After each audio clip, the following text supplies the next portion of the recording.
बोलोगे? इधर आओ, तुम बहुत छोटे हो, तुम तो वोटर नहीं हो, क्या बोलना चाह रहे हो? तब से मेरे पीछे पड़े हुए हो, बताओ क्या है मुद्दा?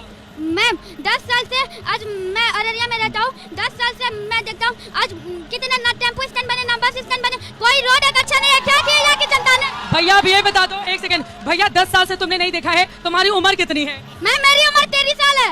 कितनी है? 13 साल है। 10 साल से ये विकास नहीं देख रहे हैं आप।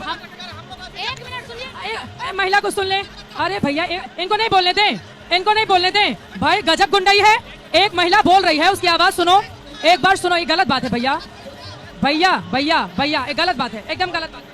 हमारे बिहार राज्य में नरेंद्र मोदी नीतीश जी के नेतृत्व में। इनको बोलने दे कि नहीं बोलने दे, बोलने दे कि नहीं बोल। ये कौन है? अच्छा एक बार, एक सेकंड, तुम्हारे घर में माँ बहन है? सब है। बहन एक महिला, मैं हूँ आपकी बहन। ये कौन है भाई? ये बताइए ये कौन है? ये कौन है?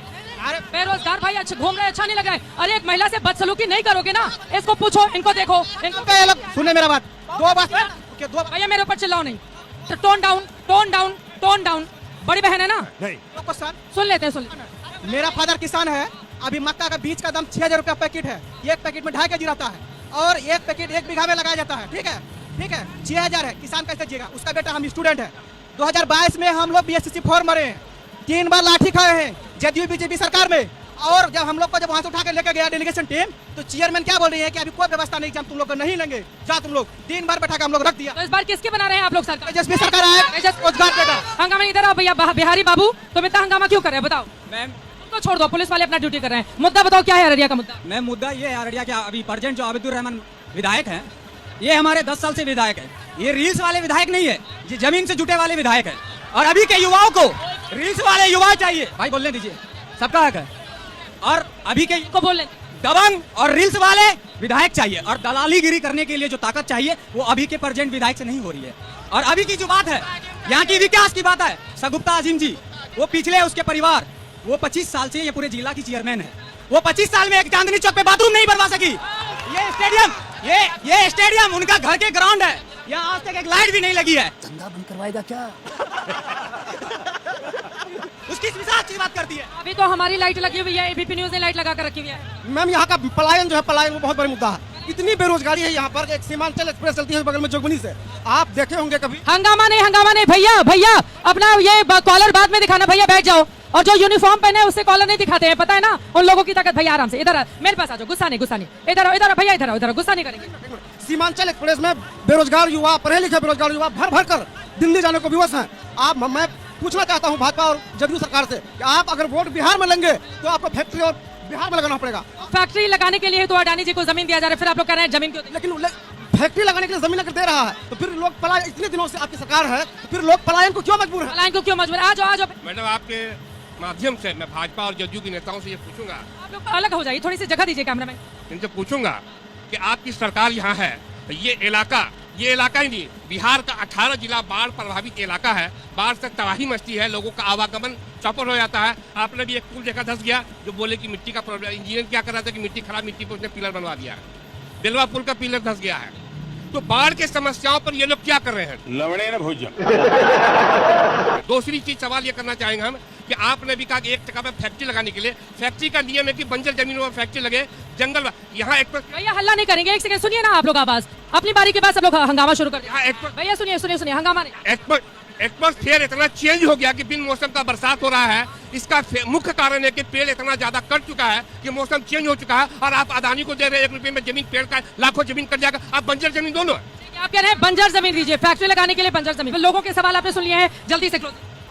कैसे जीतेंगे इतने सारे मुद्दे किनारे? हम विकास पर बात करेंगे, हम विकास से जीतेंगे। 2014 से पहले क्या विकास थी वो आप देख रहे हैं। अररिया के सांसद ने जो विकास किया है पटल पर है। खाओ माँ कसम।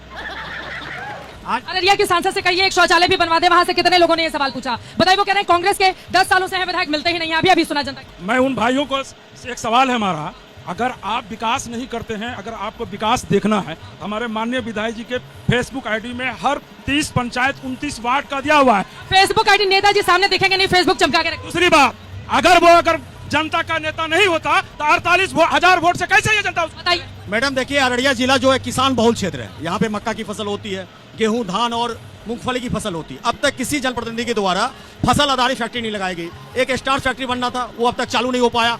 जो बाढ़ की स्थिति है, पलायन की स्थिति है, उस पर कोई भी स्थानीय जनप्रतिनिधि रोक नहीं लगा पाए। हमारा नेता ने कहा है कि जब हमारी सरकार बनेगी तो सीमांचल विकास आयोग का गठन करेंगे। ये बड़ी अच्छी बात कही है।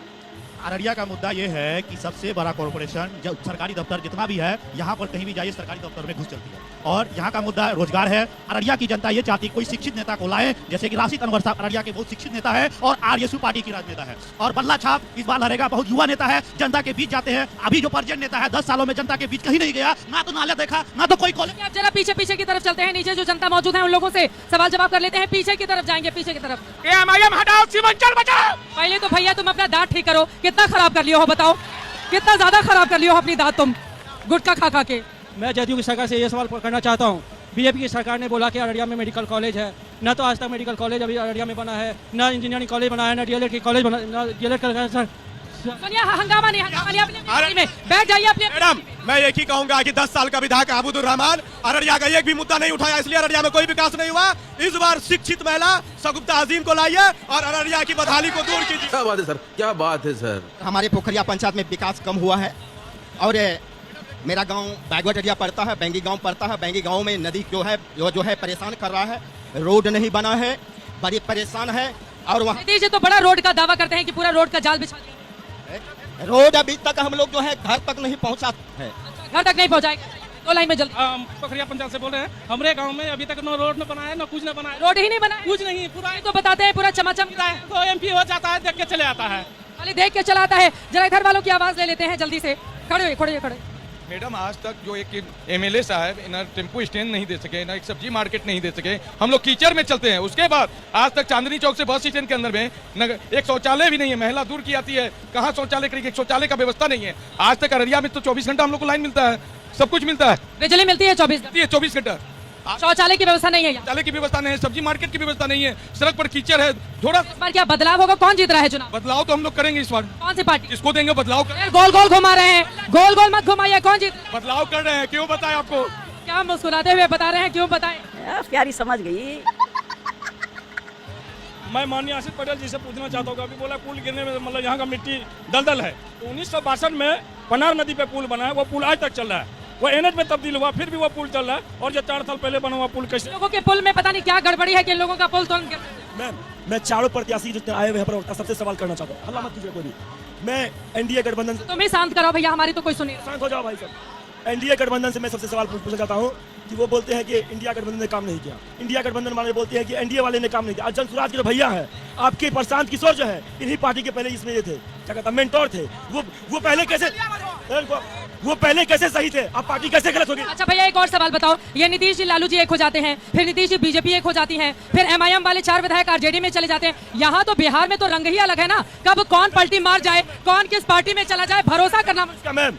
मैम ये नेता सारे मिलकर जनता को बेवकूफ बनाए, बेवकूफ बना। कब सुधरेंगे नेताजी लोग, कब सुधरेंगे? नहीं, जनता को सुधारना है कि कैंडिडेट देके वोट नहीं कीजिएगा, आप बर्बाद हो जाइएगा आप लोग। ये सही बात है, जीतते हैं किसी और से, चले जाते हैं किसी और के पास, हर जगह की यही सियासत है। अब आपने सुन लिया है यहाँ के मुद्दे। लोग कह रहे हैं अररिया बहुत पीछे रह गया। अब 20 सालों से नीतीश कुमार लगातार मुख्यमंत्री बने हुए हैं, तो फिर अररिया विकास के पैमाने पर आगे क्यों नहीं बढ़े? मैं पूछना चाहता हूँ विपक्ष से कि आज से 70 साल पहले अररिया की विकास कहाँ हुई थी, पूर्ण बिहार की विकास कहाँ हुई थी, और 15 साल पहले अररिया की विकास कहाँ हुई? विकास तो हमारा एक प्रथम प्राइमरी उपचार है। सबसे पहले हम विकास, इनके बाद शिक्षा, इनके बाद स्वास्थ्य, ये मेरा प्रथम लोगों का मैनिफेस्टो में है और उन पर मैं अग्रसर कार्रवाई करते आ रहा हूँ। और डबल इंजन की सरकार फिर पुनः बिहार में आएगी। अभी बता दे। अब आप लोग क्या वायदे कर रहे हैं जनता के बीच जाकर? पिछली बार तो एनडीए ने एक तरह से सुपड़ा साफ कर दिया था, 4 पर वही लोग जीत गए थे, 1 पर कांग्रेस, 1 पर एमआईएम वाले आ गए थे। इस बार महागठबंधन क्या ऐसा कर रहा है कि जनता आपको चुने? मैं एक एसआर आपके माध्यम से जान आवाम के बीच में, ना मर्तबे की ख्वाहिश है, ना मकाम चाहता हूँ, जो बदल सके बिहार वो इमाम चाहता हूँ। हमारे भाई प्रवक्ता भाजपा के लोगों ने कहा सरकार किसकी है भाई? आपके फारबिसगंज में 3 करोड़ 80 लाख रुपया का पुल ध्वस्त हो जाता है, आप सोए में और कहते हैं हम डबल इंजन। ये है विकास? विकास आपका सबसे ज्यादा करप्शन है, बिना घूस का कुछ नहीं होता है। हमारे बगल में पलायन होता है, हम बाहर से हमारा जिला प्रभावित होता है। ये कहाँ विकास कर रहे हैं? ये विकास कर रहे हैं अंबानी अडवाणी को लाने के लिए विकास कर रहे हैं। 1 रुपया स्क्वायर फीट पूरे बिहार की जमीन को बेचने का विकास। उद्योग धंधे कैसे लगेंगे फिर? एक तरफ आप लोग चाहते हैं उद्योग लगे, दूसरी तरफ आप कहते हैं बिहार की जमीन क्यों दे दी? कैसे लगेंगे? हर जगह देश में यही फॉर्मूला है ना उद्योगपतियों को जमीन देने का। कोई अलग से नियम तो बना नहीं गया है बिहार। आप बिहार के लेबर को गुजरात भेज रहे हैं और गुजरात के लोगों को बिहार ला रहे हैं, ये विकास है। आप डबल इंजन की सरकार है, आप विकास उद्योग क्यों नहीं लगा रहे? मेरा इनसे सवाल है। उद्योग कौन लगाएगा? अगर कोई उद्योगपति आ रहा है, आप कह रहे हैं 1 रुपए में जमीन क्यों दिया? ये डबल इंजन की सरकार लगाएंगे।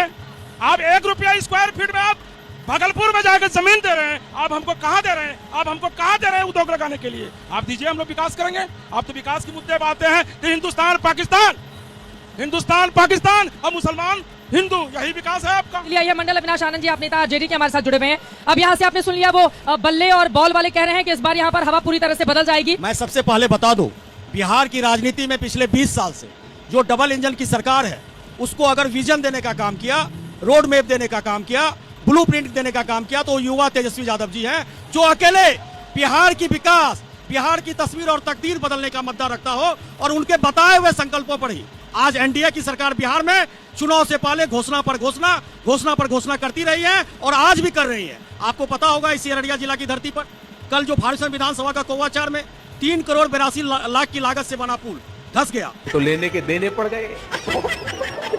आज से कुछ साल पहले ये सिक्टी विधानसभा में लगभग 7 करोड़ 85 लाख की लागत का पुल पानी में बह गया। लगातार भागलपुर में पुल पानी में बह रहा है, अपराध बढ़ा हुआ है, लोग पलायन पर मजबूर हैं, बेरोजगार हैं, लोगों को रोजगार नहीं मिल रहा, बेहतर शिक्षा नहीं मिल रही, बेहतर स्वास्थ्य नहीं। जब आप लोग पुल की बात करते हैं तो मुख्यमंत्री नीतीश कुमार ये कहते हैं कि जिनको ठेका पुल बनाने का दिया गया था, अगर पुल गिरता है तो फिर उसकी पूरी भरपाई उन्हीं की जेब से होगी, जो कंपनी काम कर रही है, जनता की जेब से पैसा नहीं जाए। ये तो कानूनी प्रक्रिया है, लेकिन जो सरकार पिछले 20 साल से बिहार में बैठी है, वो आम लोगों की जिम्मेदारी लेने के बदले सिर्फ जंगल राज का राग अलापती है और सवाल विपक्ष से करती है। वो भूल गई है जिस प्रकार से आए दिन सरेआम हत्याएं हो रही है, लूट हो रही है, छोटी बच्चियों के साथ बलात्कार हो रही है, बड़ी घटनाएं हो रही है। ये अपने आप में एक महाजंगल राज का आगाज है। अगर आने वाले समय में बिहार का आम आवाम और जनता इस चीज में अपना सुधार नहीं करता है तो बिहार